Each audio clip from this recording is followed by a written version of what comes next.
بسم اللہ الرحمن الرحیم الحمد للہ رب العالمین والعاقبۃ للمتقین وصلی اللہ وسلم علی نبینا محمد وعلی آلہ وصحبہ اجمعین اما بعد قال اللہ سبحانہ وتعالی فی کلامہ المجید اعوذ باللہ من الشیطان الرجیم بسم اللہ الرحمن الرحیم یا ایھا الذین آمنوا ما لکم اذا قیل لکم انفروا فی سبیل اللہ اثاقلتم الی الارض ارضیتم بالحیاة الدنیا من الآخرہ فما متاع الحیاة الدنیا فی الآخرۃ الا قلیل۔ محترم حاضرین، ہر قسم کی تعریف اللہ عز و جل کے لیے ہے۔ درود و سلام و اللہ کی تمام انبیاء کرام علیہم الصلاۃ والسلام پر، خصوصاً ہمارے اور آپ کے آخری نبی جناب محمد رسول اللہ صلی اللہ علیہ وسلم پر۔ آج اللہ کے فضل سے نماز تراویح میں جس سورت کی تلاوت کی گئی وہ سورہ توبہ ہے۔ یہ بڑی عظمت والی سورت ہے۔ اس سورت کے ابن عاشور رحمہ اللہ نے تحریر و تنویر کے اندر تقریباً 10 سے زیادہ نام ذکر کیے ہیں، جن میں سے التوبہ ہے، البراءہ ہے، المقشقشہ ہے، المدمدمہ ہے، المشددہ ہے، المبعثرہ ہے، الفاضحہ ہے، الکاشفہ ہے، ایسے ہی الغزوتین ہے۔ تو الغزوتین اس کو اس وجہ سے کہا گیا کہ اس کے اندر اللہ رب العالمین نے غزوہ بدر کا اور غزوہ حنین کا ذکر کیا، اس کے لیے اس کو الغزوتین کہا گیا۔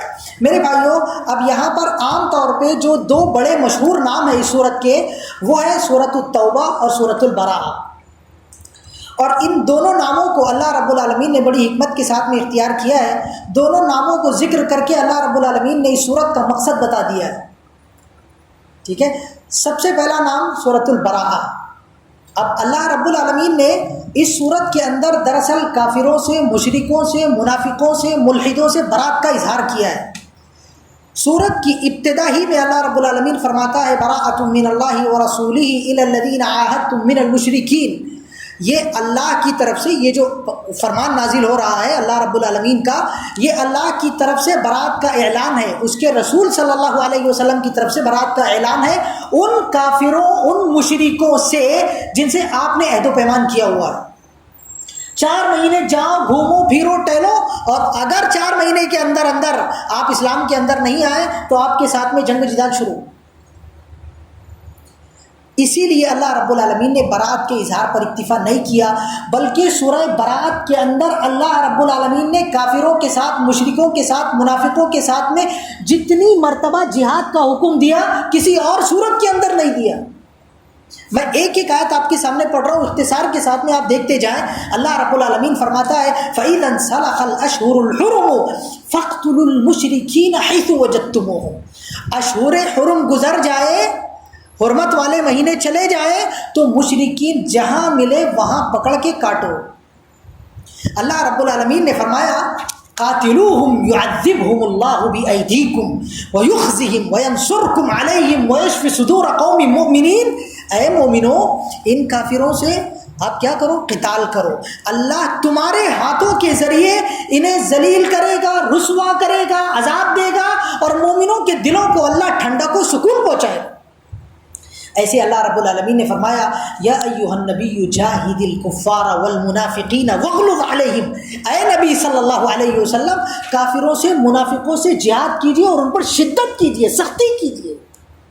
اللہ رب العالمین نے مسلمانوں کو تعجب کے ساتھ میں پوچھا کہ یا ایھا الذین آمنوا ما لکم اذا قیل لکم انفروا فی سبیل اللہ اثاقلتم الی الارض ارضیتم بالحیاۃ الدنیا من الآخرہ۔ اے ایمان والو، جب تم سے کہا جاتا ہے کہ اللہ کے راستے میں نکلو اور جہاد کرو تو تم زمین پہ کیوں بیٹھ جاتے ہو؟ کیا تم لوگ دنیا سے راضی ہو گئے؟ اللہ رب العالمین نے سورت کا اینڈ بھی دراصل جہاد کی آیت سے کیا۔ یا ایھا الذین آمنوا قاتلوا الذین یلونکم من الکفار ولیجدوا فیکم غلظہ۔ جو تمہارے قریب کفار ہیں ان سے قتال کرو، اور تمہارے اندر ان کو سختی ملنا چاہیے، تمہاری طرف سے انہیں سختی محسوس ہونا چاہیے۔ میرے بھائیوں، بزرگوں اور دوستوں، کہنے کا مقصود یہ ہے کہ ہم میں سے ہر ایک کو اپنی استطاعت کے مطابق، اب اللہ بار بار دیکھیں، ایک مرتبہ اگر اللہ حکم دے دے کافی ہے کہ نہیں ہے؟ کافی ہے۔ اب اللہ کم سے کم 20 مرتبہ اللہ رب العالمین نے اس آیت کے اندر جہاد کا حکم دیا ہوگا۔ اب اللہ اگر کسی چیز کو 20 مرتبہ دہرائے تو اس کی عظمت اور اہمیت کا کیا اندازہ، کیا کہنا۔ تو میرے بھائیوں، ہمیں اللہ رب العالمین یہ کہنا چاہ رہا ہے کہ آپ اپنی استطاعت کے مطابق، اپنی طاقت کے مطابق، اپنی قوت کے مطابق جہاد کیجیے۔ جہاد کی ایک قسم نہیں ہے، علامہ ابن قیم رحمہ اللہ نے بتایا کہ جہاد کی 13 قسمیں ہیں، بلکہ بعض جگہوں پر علامہ ابن قیم رحمہ اللہ نے جہاد کی 15 قسمیں بتائی۔ ان میں سے ایک جہاد بن نفس ہے، کم سے کم آپ اپنے آپ سے جہاد کیجیے۔ جہاد بھی شیطان ہے، جہاد بھی شیطان میں آپ ہوا پرستی سے، شہوات سے جہاد کیجیے، شبہات سے جہاد کیجیے۔ اللہ آپ کو نیک توفیق عطا فرمائے۔ آپ کے پاس میں قلم ہے، آپ لکھنا جانتے ہیں، آپ اسلام کی تعریف میں، اسلام کی مدافعات میں، رسول اللہ صلی اللہ علیہ وسلم کی مدافعات میں، قرآن کی مدافعات میں آپ لکھیے۔ کس نے آپ کو منع کیا؟ زبان اللہ رب العالمین نے آپ کو دی ہے۔ اب اتنا ڈرنے لگے ہم مسلمان کہ ہم اپنے حق کے لیے، اپنے دین پر عمل کرنے کے لیے، اپنی زبان کو کھولنے کے لیے بھی ہمیں ڈر لگتا ہے۔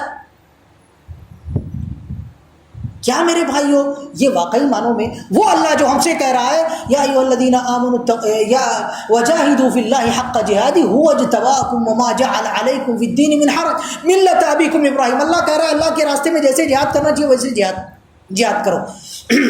اب یہ ضروری نہیں ہے کہ ہم جو سب سے اعلیٰ کیٹیگری کا جہاد ہے، جہاد بن نفس ہو گیا، ٹھیک ہے، اپنی جان کو قربان کرنے والا جہاد۔ آپ جہاد بالمال کیجیے، جو آپ کی استطاعت میں ہے وہ آپ کیجیے۔ اللہ رب العالمین اس سورت کو سورۃ البراء کہہ کر اور آپ سے ولا برا کے عقیدے کو طلب کر کے یہ چاہتا ہے۔ ایک بات۔ دوسری بات، اس سورت کو سورہ توبہ کہا گیا، اس لیے سورہ توبہ کہا گیا کہ اس سورت کے اندر اللہ رب العالمین نے جتنے کیٹیگری کے لوگ ہیں سب کو توبہ کی دعوت دی ہے، سب کو۔ چونکہ یہ آخر میں نازل ہونے والی صورتیں، حضرت عبداللہ بن عباس فرماتے ہیں کہ بالکل آخر میں نازل ہونے والی صورتوں میں سے، لہٰذا اس صورت کے اندر اللہ رب العالمین نے سب سے زیادہ توبہ کا حکم دیا۔ اللہ رب العالمین نے مشرکین کو توبہ کا حکم دیا۔ اللہ فرماتا ہے فَإِذَا انْسَلَخَ الْأَشْهُرُ الْحُرُمُ فَاقْتُلُوا الْمُشْرِكِينَ حَيْثُ وَجَدتُّمُوهُمْ وَخُذُوهُمْ وَاحْصُرُوهُمْ وَاقْعُدُوا لَهُمْ كُلَّ مَرْصَدٍ فَإِن تَابُوا وَأَقَامُوا الصَّلَاةَ وَآتُوا الزَّكَاةَ فَخَلُّوا سَبِيلَهُمْ۔ اگر مشرکین توبہ کر لیں تو ان کا راستہ چھوڑ دو، زکوٰۃ دینے لگے ان کا راستہ چھوڑ دو۔ فَإِن تَابُوا وَأَقَامُوا الصَّلَاةَ وَآتُوا الزَّكَاةَ فَإِخْوَانُكُمْ فِي الدِّينِ۔ اگر نماز قائم کرنے لگے، توبہ کر لیں تو ان کی توبہ قبول ہے، وہ تمہارے بھائی ہے، مومن بھائی ہے تمہارے۔ یہ مشرکین کو کہا۔ اللہ رب العالمین نے کافرین سے کہا وَعَذَّبَ الَّذِينَ كَفَرُوا وَذَلِكَ جَزَاءُ الْكَافِرِينَ ثُمَّ يَتُوبُ اللَّهُ مِن بَعْدِ ذَلِكَ عَلَىٰ مَن يَشَاءُ وَاللَّهُ غَفُورٌ رَحِيمٌ۔ اللہ کافروں کو، جن کافروں کو چاہے عذاب دے اور جن کافروں کو چاہے اللہ توبہ کی توفیق دے کر جنت میں داخل فرمائے۔ اللہ بڑا غفور الرحیم ہے۔ اللہ رب العالمین نے کافرین کو بھی توبہ کی دعوت دی، اللہ رب العالمین نے منافقین کو بھی توبہ کی دعوت دی۔ اللہ رب العالمین نے فرمایا یحلفون باللہ ما قالوا ولقد قالوا کلمۃ الکفر وکفروا بعد اسلامہم وہموا بما لم ینالوا وما نقموا الا ان اغناهم اللہ ورسولہ من فضلہ۔ آگے اللہ فرما رہا ہے فإن يتوبوا یک خیرا لہم۔ منافقین نے جب صحابہ کرام کے بارے میں کہا کہ یہ بڑے پیٹ والے ہیں، جہاد میں اللہ کے راستے میں سب سے پیچھے رہنے والے ہیں، ان کی زبانیں اللہ کے لیے، ان کے مال اللہ کے لیے سب سے دھیرے سے نکلتے ہیں، اور بہت ساری باتیں صحابہ کرام کے بارے میں کہی، اسلام کا مذاق اڑایا، تو اللہ نے بولا یہ لوگ کافر ہو گئے۔ تو کافر انہوں نے، منافقین نے کہا کہ نہیں نہیں اللہ ہم تو مذاق کر رہے تھے۔ اللہ رب العالمین نے کہا تم کافر ہو چکے ہو، اسلام کا مذاق اڑا کر، صحابہ کرام کا مذاق اڑا کر، فریضہ جہاد کا مذاق اڑا کر تم کافر ہو چکے ہو۔ اگر تم توبہ کر لو تو تمہارے لیے بہتر ہے۔ منافقین کو بھی اللہ نے توبہ کی دعوت دی۔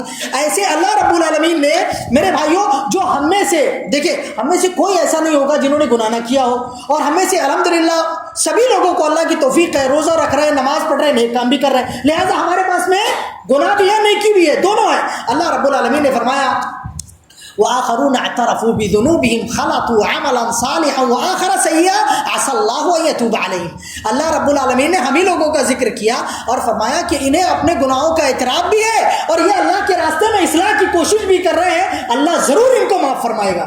اللہ کے بارے میں جب ایسا کہا جاتا ہے تو یقین پر دلالت کرتا ہے مومنوں کے لیے، الحمدللہ۔ تو یہاں پر اللہ نے ہمارے بارے میں بھی توبہ کی بات کہی، اللہ رب العالمین نے جو خلص مومنین ہیں ان کے بارے میں بھی توبہ کی بات کہی، خذ من اموالهم صدقۃ تطہرهم وتزکیہم بها وصلی علیہم ان صلاتک سکن لهم۔ آگے جا کے اللہ فرما رہا ہے الم یعلموا ان اللہ هو يقبل التوبۃ عن عباده ويعفو عن السیئات ويعلم ما تفعلون۔ اللہ نے خلص مومنین کے بارے میں بھی بھی توبہ کی بات کہی. اللہ نے رسول اللہ صلی اللہ علیہ وسلم مہاجرین انصار کے بارے میں بھی توبہ کی بات کہی. ان کے لیے توبہ کا فرمان اللہ نے نازل کیا, پروانہ دے دیا. اللہ رب العالمین نے فرمایا لقد تاب اللہ علی النبی والمہاجرین والانصار الذین اتبعوہ فی ساعۃ العسرہ. اللہ رب العالمین نے ساعت عسرہ میں اللہ کے راستے میں نکلنے والے صحابہ, انصار صحابہ, مہاجرین صحابہ, نبی کریم صلی اللہ علیہ وسلم معاف کر دیا اللہ نے ان کو. اللہ رب العالمین نے مخلفین, یہ پیچھے رہ جانے والے متخلفین صحابہ, 3 صحابہ اکرام, ان میں مرارہ بن ربیع, کعب بن مالک, ہلال بن امیہ, 3 صحابہ اکرام جو پیچھے رہ گئے تھے, ان کی بھی اللہ نے توبہ نازل فرمائی. وعلی الثلاثۃ الذین خلفوا, اور آگے اللہ رب العالمین نے فرمایا ثم تاب علیہم لیتوبوا. اور ایسے ہی پھر آگے اللہ نے ہم سب کو میرے بھائیوں بہت زیادہ توبہ کرنے, استغفار کرنے کا حکم دیا. اور اللہ رب العالمین نے توبہ کرنے والوں کی تعریف کی اور سورت کا اختتام کیا. اللہ فرماتا ہے التائبون العابدون الحامدون السائحون الراکعون الساجدون الامرون بالمعروف والناہون عن المنکر. تو جو اللہ کی توبہ کرنے والے بندے ہیں, اللہ کے پسندیدہ بندے ہیں. لہٰذا میرے بھائیوں, اٹھتے بیٹھتے چلتے پھرتے سورہ توبہ کا آپ کو یہ پیغام ہے کہ آپ کیا کیجئے, اللہ سے توبہ کیجئے, استغفار کیجئے, اور آپ کی جتنی اپنی طاقت ہے اس طاقت کے ذریعے جو اللہ نے آپ کو نعمتیں دی ہیں ان نعمتوں کے ذریعے آپ آخرت کمائیے, اللہ کمائیے. اس کے ذریعے اپنی طاقت کے مطابق آپ اللہ کے راستے میں جہاد کیجیے, مطلب کوشش کیجیے. اللہ رب العالمین آپ کو کامیاب فرمائے, ہمیں کامیاب فرمائے, ہمارے گناہوں کو معاف فرمائے. آمین. وآخر دعوانا ان الحمد للہ رب العالمین. السلام علیکم ورحمۃ اللہ وبرکاتہ.